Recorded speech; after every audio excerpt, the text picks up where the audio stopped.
Friends, welcome to Aadya agri blogs. నేను ఈ video చేయడానికి కారణం ఏంటంటే, కొంతమంది రైతులు మన ఇలాగా ఎరుపు రావడం కానీ తుప్పట్టినట్టు మారడం చూసి చాలా వరకు ఆందోళన చెందుతారు. ఇక చూడండి ఫ్రెండ్స్, ఇలా తుప్పట్టినట్టు ఉంటుంది ఆకులు. దీని గురించి మనం ఆందోళన చెందాల్సిన అవసరం లేదు.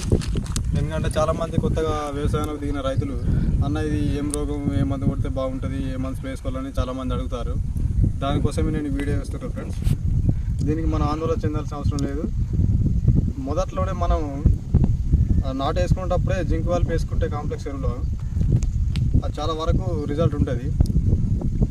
లేదా అప్పటికి వేసుకున్నప్పటికి కూడా కంట్రోల్ కాకపోతే మనం నాటు వేసిన 15 రోజుల్లోపు ఈ జింకు తీసుకొచ్చుకొని జింకుని క్లోరోపైరిఫాస్ స్ప్రే చేసుకున్నట్టయితే దీన్ని కంట్రోల్లో పెట్టుకోగలుగుతాం.